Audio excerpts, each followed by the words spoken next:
Hello there, I am Diego Saldivar, a Neurogame developer. I would like to start the year by sharing this presentation I made last summer to argue a few points about how to make mainstream neurogames a reality. Now that I have effectively bridged the gap between neurotechnologists and game developers, I would like to start appealing to producers and investors. You see, although neurogames have been in development for a couple decades, I believe neurogames have not been taken seriously by the games industry, so I would like to address that issue. In this presentation, I will give my own opinion and analysis about what is necessary for neurogames to become a commercial success, since they are already a reality as far as I'm concerned.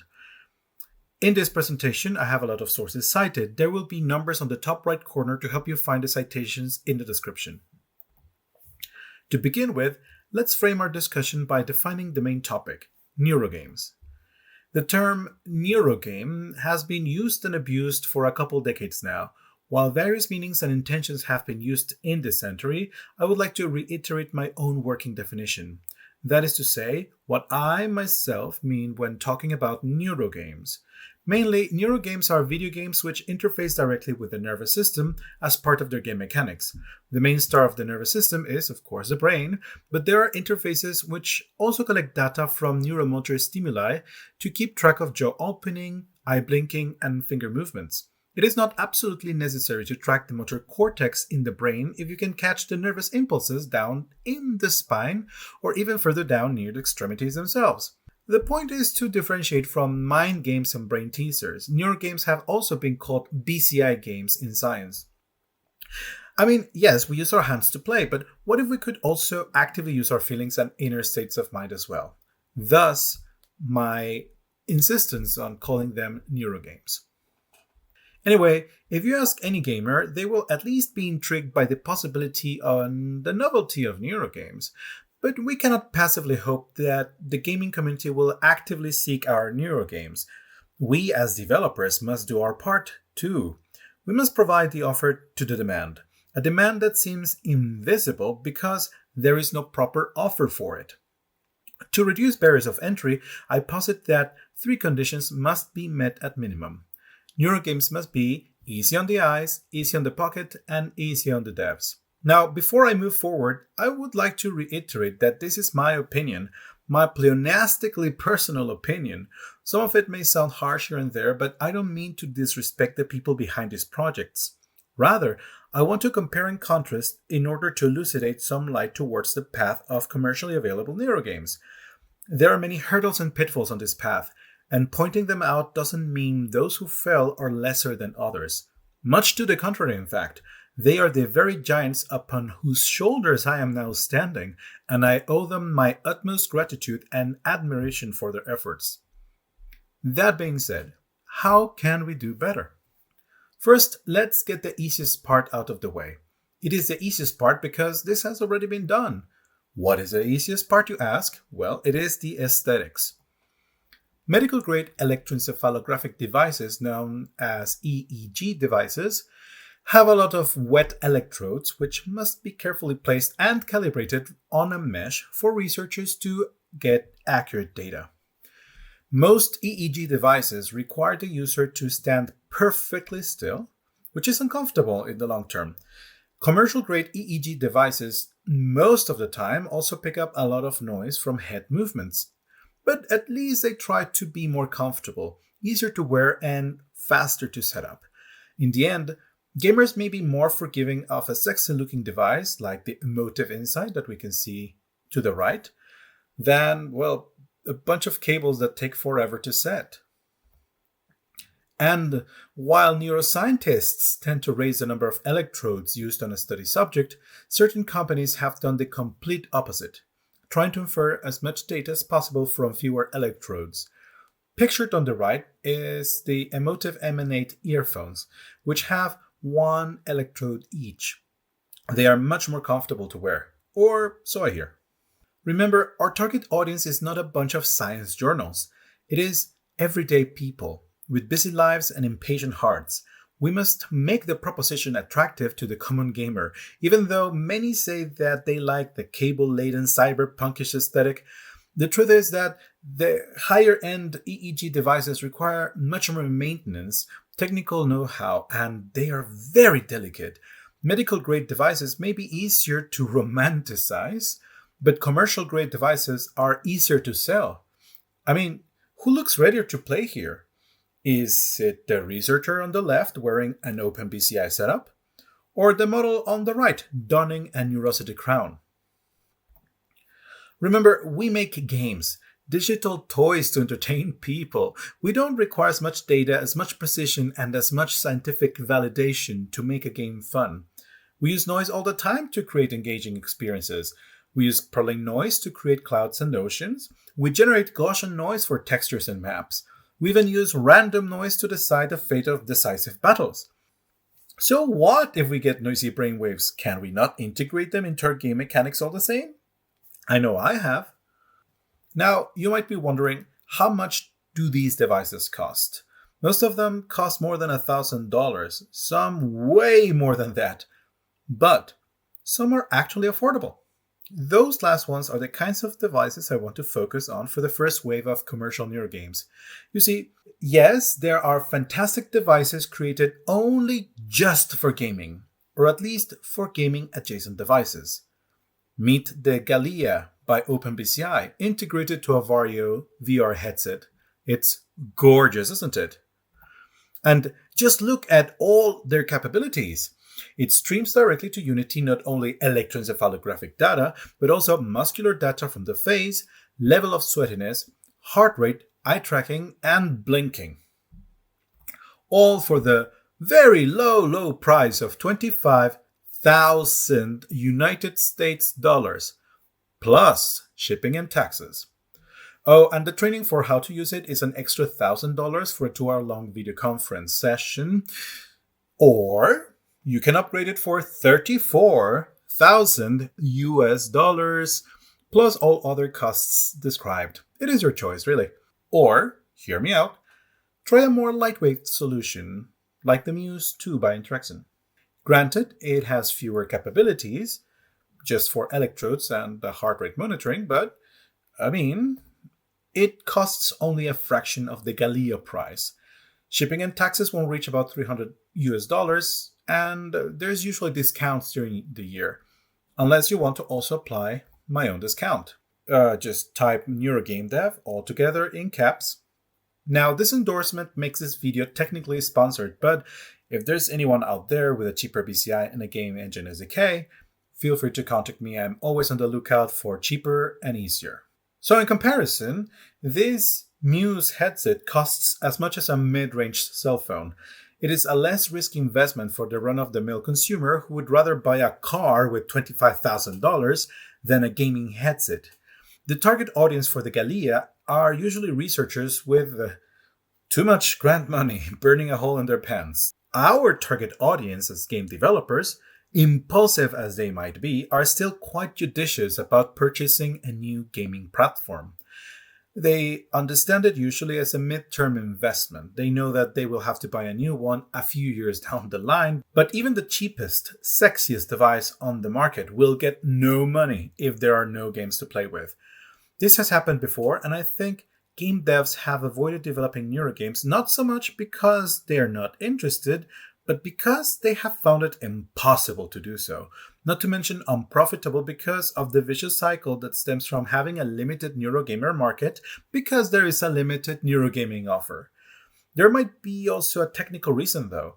Let me show you what the usual experience is for a prospective game developer who wants to try neurogame development. So your headset arrives home, and after spending half an hour hydrating the electrodes and trying to figure out why your computer is not detecting your EEG headset, now you have to deal with registering the headset and your computer too, as well as testing the app you're trying to open. What do you mean you have to pay extra to stream EEG data from your EEG device? Well, anyway, after 2 hours of reading manuals, forums, and setting stuff up, you're now able to finally see these SDKs working in tandem on your desktop, which means little to nothing to you. But at least the lights are green. No, wait, orange, red. Okay, sit still. Okay, sure. Everything back to green? Okay. Now, train the cognitive models for an hour each, and you'll have some functionality.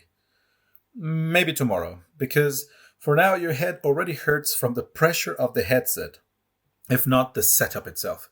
Tomorrow, however, you will figure out that the third-party SDK does not work with your specific model and or generation of headset. That is, in a nutshell, the experience I have had with the Emotive Insight. I have had similar or even worse experiences with other headsets such as the Neurosity Crown and the BrainLink Pro, which are gorgeous headsets that do not play nice with game engines. Sadly, Torch's setup is the norm. Neurotech companies give very little thought to game developers because we are nowhere near their target audience. To them, games are an unprofitable and very niche use case, and will continue to be so until someone lowers this last barrier of entry. Which is why I made the plug-and-play Neurogame templates I have been publishing these previous years, so you're welcome. You can find links to these templates in the videos in my channel. The one I'm using the most right now is a Muse 2 because it's the cheapest and easiest and fastest. So let's say that we have a cool, cheap headset to make Neurogames out of a template. With all the barriers of entry finally torn down, what is next? Well, marketing mostly. Allow me a couple minutes to show you extracts of videos that already have the community hyped, specifically these three. First, from the king of hype himself, we have a video showcasing the Neuralink, an invasive brain-computer interface chip being used for everyday interactions and even for gaming with chess. Here, Nolan Arbaugh is shown using his Neuralink chip to control his mouse cursor on a laptop. Secondly, let me show you a much earlier example by BlackRock Neurotech, who have already achieved this and more a few years prior. Here, Nathan Copeland can be seen playing Final Fantasy as he remapped the controllers to respond to mental commands. Lastly, on a similar note, we have a psychology major also remapping existing controls to a non-invasive brain-computer interface. This one is called the EMOTIV Pro. You don't have to open your skull to get a chip installed for this one. Here, we see PerryKaryal using this EMOTIV Pro, and in the video, she explains her technical journey. I highly recommend that you check it out. Note how all of these examples are remapping the controls to brain commands. They're not directly processing the brain activity as a game mechanic because none of these heroes are game developers. Rather, they are our customer base. They are the gamers. Having seen these examples, how would you like to also play Neurogames yourself?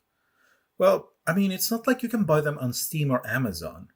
Why do you think that is? I personally think it's because the people who can make them do not want to. So how do we get the game development community and their investors to pay attention to neurotechnology? I think we must give them no other choice through the fear of missing out, FOMO. Remember how every year there is a new buzzword, and every year everyone in gaming and tech scramble around to include this new buzzword as a feature of their products or even their branding. If we can make Neurogames the next buzzword, we'll have all of the support, resources, and desperation of an industry clamoring for Neurogames. Whether they understand them or not, they will want in anyway. But we must take care to avoid the pitfalls that have delayed the advent of mainstream Neurogames, for this isn't the first time someone has tried to make Neurogames a reality. This might be the harshest reality check in this presentation. Again, it bears repeating that I have nothing but admiration for those who tried before me. This analysis is not meant to disparage their efforts, but to verbalize the hard lessons I learned from them. Now, at the turn of the century, researchers measured Buddhist monks' brainwaves during meditation and established a minimum standard to measure the effectiveness of any neurotech device. So, ever since, many developers decided to gamify meditation and call it a day. Most Neurogames in the market to this day still use concentration, attention, and calmness as their base game mechanics. Basically, meditate and get a reward, which then will be taken away almost immediately once you lose concentration because you got excited at the reward given. These kinds of games become repetitive, if not altogether irritating, somewhat quickly. Whenever a company tries to enter the wider consumer market, they come up with tech demos with little time, limited game design knowledge, and very few resources or game designers on their team. The result is not very pretty. Some honorable mentions, however, go to game design students trying their hand at neurotech devices for gaming. I myself was there. We spent so much time trying to understand the technology that little time is left for actual game development in the end. Either way, the knowledge gap between neurotechnology and game design leads to very sorry results. Some neurogames, on the other hand, have been done where neurotech devices are used to create accessible games for paralytic gamers or gamers with cerebral palsy, which means that these scientists with an interest in gaming are banking on two suppositions. Number one, the gamer in question has enough resources to buy expensive accessibility aids. And number two, the gamer in question is very, very patient and forgiving on account of their disability, which means that the target audience is so niche as to be, well, sadly, economically inviable. The final number of users may not surpass maybe a couple dozen at best. Now, here I have a flashing lights warning. I'm just about to show a GIF with flashing lights. People who have migraines or epilepsy, you may want to look away for a few seconds. I will let you know when you can look back. An egregious example of a lack of game design expertise, scientific tunnel vision, and accessibility bias is readily apparent in all neurogaming systems that use the P300 paradigm. It's a system that detects the stimulus of specific flashing frequencies on the visual cortex. The gamer must stare at a flashing texture for 5 to 10 seconds before the system recognizes which object was selected. Only people completely paralyzed have the patience to use the system, which is very scientifically reliable, yes. But there is much more comfortable eye tracking technology in the mainstream market already. This might be kind of frustrating for the mainstream gamer. There's no more flashing lights, you may look back. This is not to say that really well done neurogames do not exist, but they have not been successful for various overlapping reasons. The main one being lack of interest in mainstream commercial success. Even the neurogames intended to be purely entertaining have fallen victim to the research trap.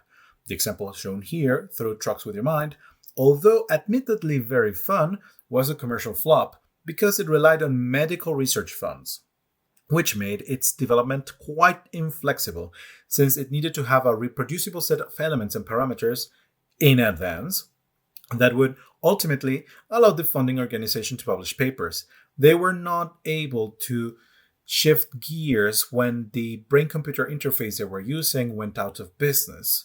And so they had to close a project because they could not switch to another BCI, again because of what the research funds stipulated about the research parameters.